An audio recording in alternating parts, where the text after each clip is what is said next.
नमस्ते dear students. International relations की इस सीरीज़ में आज हम चर्चा करेंगे आमिर खान की जो टर्किश फर्स्ट लेडी से मुलाकात हुई है, जिसकी तस्वीरें आपने भी अभी तक सोशल मीडिया प्लेटफॉर्म्स पे देखी होंगी। मेरा नाम है ऋषि मिश्रा और इस टॉपिक पर हम चर्चा करेंगे भारत टर्की के संबंधों पे और क्या किसी देश के बीच में यदि थोड़ी सी मधुरता नहीं बची हो या डिप्लोमेटिक रिलेशंस उतने ज़्यादा प्रगाढ़ ना हो जितने बाकी देशों के साथ हैं, वो हमारा नेचुरल एलाय ना हो या हमारा पार्टनर ना हो या हमारे और उसके यहाँ की वैल्यूज़ सेम ना हो, तो ऐसी विजिट करने से क्या उसके कोई निगेटिव इम्प्लीकेशंस होते हैं। सो लेट अस सी। आप इस तस्वीर में देख सकते हैं, एक तरफ हैं आमिर खान साहब जो फेमस बॉलीवुड स्टार हैं और दूसरी तरफ हैं टर्किश फर्स्ट लेडी यानी कि रसप तैयब अर्दोआन। ठीक है, आप सभी को पता है कि टर्किश के प्रेसिडेंट का क्या नाम है, रसप तैयब अर्दोगान।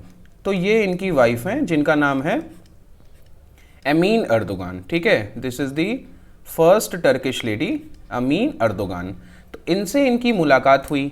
आपने ये ट्वीट देखा होगा, अगर आप में से कोई यूज़ करता है तो एमीन अर्दोगान, ठीक है, इन्होंने 15 अगस्त को, जिस दिन भारत अपनी 74वीं वर्षगांठ मना रहा था, 74वां इंडिपेंडेंस डे मना रहा था, उस दिन ये ट्वीट किया, I had the great pleasure of meeting Aamir Khan the world renowned Indian actor. ठीक है, तो world renowned Indian actor, film maker और डायरेक्टर इन इस्तांबुल।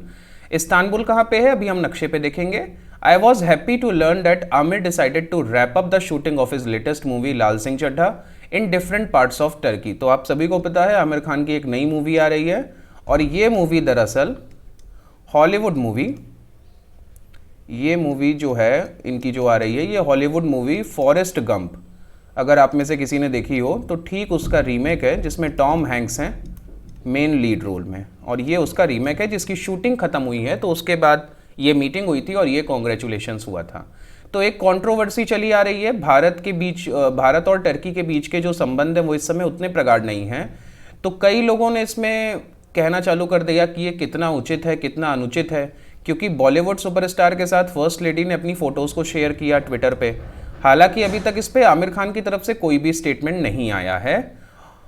इनकी जो शूटिंग थी पूरी पिक्चर की, ये ख़त्म हो चुकी है और कई आपने प्लेटफॉर्म्स पे भी देखा होगा, सोशल मीडिया के अलग अलग प्लेटफॉर्म्स पे, कि बॉयकॉट के कॉल आ रहे हैं। तो अब हम देखते हैं कि टर्की है कहाँ पे और टर्की के थोड़ा सा मैप को समझने की कोशिश करते हैं।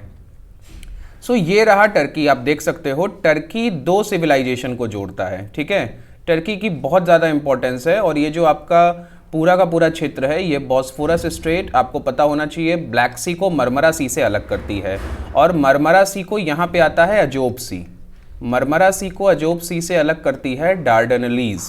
तो ये दो स्ट्रेट तो आपको एकदम याद होने चाहिए। और यहाँ पे ये देखिए बल्कान माउंटेन्स हैं, यहाँ पे बुल्गारिया आ जाता है, ब्लैक सी। तो कोई मुझे बता सकता है कि ब्लैक सी कितने देशों को टच करता है, कितने देश की जो कोस्टल लाइन है वो ब्लैक सी से टच करती है, कोई कमेंट थ्रेड में बता सकता है। यहाँ पे कुछ चीज़ें आपको देखनी पड़ेंगी, थोड़ा सा फिजिकल में देख लेते हैं। एनाटोलिया प्लेटू, ठीक है, ये एनाटोलिया का पूरा प्लेटू है जिसपे टर्की सिचुएटेड है। अब देखिए यहाँ का ये जो इतना हिस्सा है ना, ये यहाँ से जो कट गया है, ये यूरोप का हिस्सा है टर्की का। ठीक है, और ये 97 जो % हिस्सा है ये एशिया में आता है, 3% हिस्सा ये यूरोप में जाता है। तो टर्की एक ट्रांस कॉन्टिनेंटल नेशन है और टर्की दो सिविलाइजेशन का, मतलब एशियन सिविलाइजेशन जहां पे यूरोपियन सिविलाइजेशन से अलग हो जाती है, यूरोपियन सिविलाइजेशन और एशियन सिविलाइजेशन, जिसको हम मिला करके यूरेशियन भी कहते हैं। ठीक है, क्योंकि ये पूरा का पूरा लैंड मास एक ही है, एक ही प्लेट पे बसा हुआ है। तो यूरेशियन जो सिविलाइजेशन है, इसमें जो डिफरेंस आता है वो टर्की से आपको दिखना चालू हो जाता है। टर्की पहले, मैंने कई लेक्चर्स में अपने बताया है कि ऑटोमन एम्पायर, जो कि आखिरी एम्पायर था इस्लाम वर्ल्ड का, जिसमें कैलिफेट, जिसके बाद कैलिफेट की जो पूरी की पूरी उपाधि है वही खत्म हो गई। तो टर्की वहाँ का बेसिकली आखिरी रूलर था और इस जगह पे ये पूरा का पूरा शासन चलता था सिमट करके। साइप्रस और ग्रीस वाले आपने वीडियोस में देखा होगा कि यहाँ पे जो साइप्रस का पूरा इशू है, मैंने समझाया था, इसके नॉर्थ ईस्टर्न पार्ट पे टर्किश ने अपनी पूरी की पूरी मिलिट्री को जमा करके रखा है और ये बाकी जो रीजन है ये इंडिपेंडेंट है, जिसे कई देश इंडिपेंडेंट के रूप में मानते हैं, हालांकि कई नहीं भी मानते हैं। ये रहा सीरिया, सीरिया पूरा का पूरा सिविल वॉर में चल रहा है। यहाँ पे इराक आप देख सकते हैं, जॉर्जिया देख सकते हैं, अर्मेनिया देख सकते हैं। सीरिया की कंडीशन आप सबको पता है और एक वीडियो मेरा इस पे भी बनेगा कि ये मिडिल ईस्ट का पूरा गेम क्या है। तो टर्की और भारत के संबंध अभी अच्छे नहीं चल रहे हैं। आप यहाँ पे देख सकते हैं रजब तैयब अर्दवान को और भारत के प्रधानमंत्री नरेंद्र मोदी को। इन दोनों के संबंध, जब भारत ने 5 अगस्त 2019 को आर्टिकल 370 हटाया था, तो पाकिस्तान ने इसके खिलाफ एक रेजोल्यूशन लाने की कोशिश की ओआईसी में।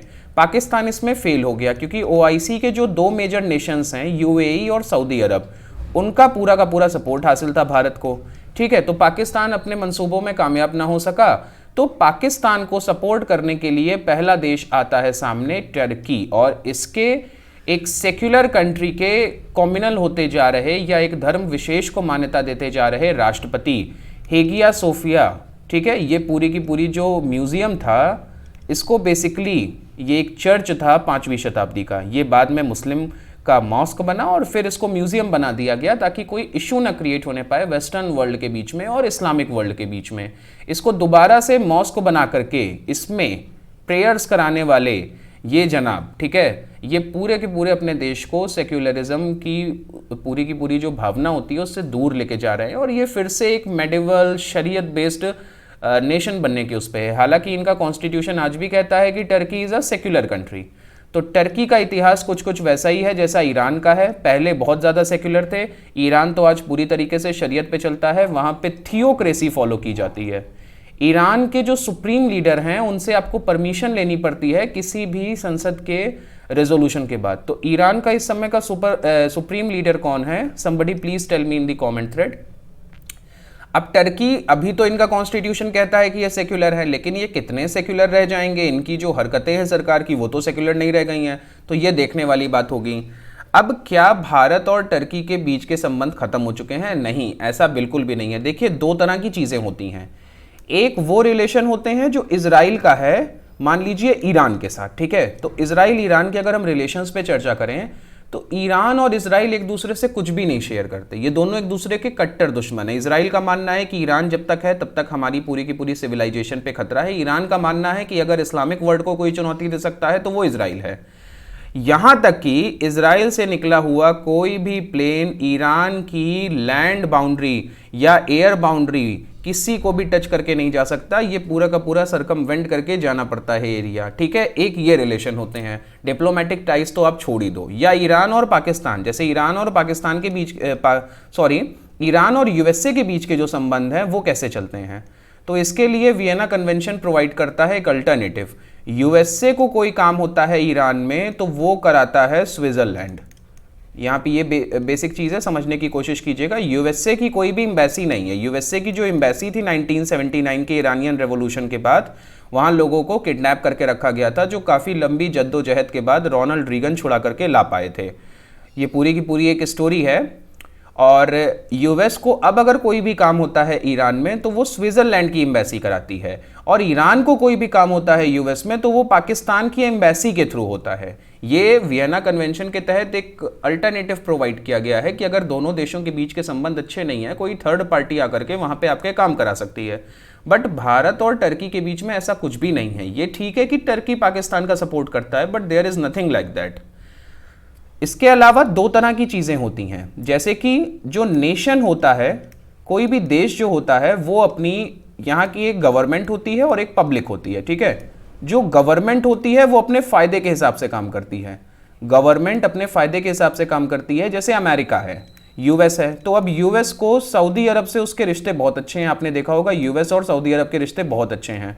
बट यूएसए की तरह सऊदी अरब तो एकदम अपोजिट है, मतलब एक आकाश और एक पाताल। US open society, democracy, rule of law, open economy, सब कुछ है, ठीक है। सऊदी अरब में क्या है, विमेन को राइट्स नहीं है। यूएस में विमेन को कितने राइट्स हैं? तो ये तो एक दूसरे के एकदम अपोजिट हैं।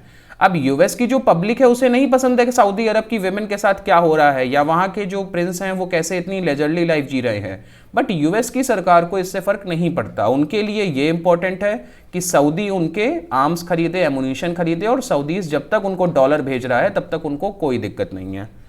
तो ठीक यही है कि भारत और टर्की के बीच में भी आज भी संबंध प्रगाढ़ है। ठीक है कि हमारी पब्लिक है या हमारी गवर्नमेंट है, उसको कुछ बातें नहीं अच्छी लगती तो वो कुछ मीटिंग अपनी कैंसिल कर देती है, डिप्लोमेटिक टाइज को उतने प्रगाढ़ लेवल पे नहीं लेके जाती। जो हेड ऑफ द स्टेट की मीटिंग्स होनी है या हेड ऑफ द गवर्नमेंट की मीटिंग्स होनी है वो नहीं होती हैं। बट ऐसा नहीं है कि हमारे हाल अभी इजराइल और ईरान के रिलेशन की तरह हो गए हैं। तो अब ये कितना सही डिसीजन था, कितना गलत, ये तो आप ही बताएंगे, the people of this country. But जहां तक एक पर्सपेक्टिव देने का सवाल है, एक विचार देने का सवाल है, तो इसमें ऐसा कुछ भी गलत नहीं है। और टर्की क्या, इवन मलेशिया में अगर आप देखो तो कहने को तो मलेशिया के जो पीएम हैं वो भी भारत के खिलाफ कितना बोल चुके हैं, लेकिन मलेशिया में तो अच्छा खासा इंडियन डायस्पोरा है। आप में से कई लोगों के जानने वाले भी मलेशिया में रहते होंगे, तो क्या आप उन सबको वापस बुलाने की बात कर रहे हो? मिडिल ईस्ट कितना बड़ा डायस्पोरा है, कितने लोग आ पाएंगे भारत में, सारे डॉलर्स तो यहीं से आते हैं। तो इसको आप खुले दिमाग से विचार करें और अपने कमेंट में आप कुछ भी लिखने के लिए आज़ाद हैं। आप सजेशंस भी दे सकते हैं अगले कुछ वीडियोस के लिए। ये टॉपिक बहुत ही ज़्यादा हॉट चल रहा था, तो मैंने सोचा कि इसको मैं ले आऊँ और इस पर चर्चा कर लूँ आप सभी से। ये वीडियो कैसा लगा आप इसे ज़रूर बताइएगा। टीम पीटी की तरफ से ये रिसोर्सेज आप ही के लिए अवेलेबल है, इनमें इनरोल करा के फ़ायदा लें। मैं फिर आऊँगा एक नए टॉपिक के साथ, तब तक के लिए नमस्ते, जय हिंद।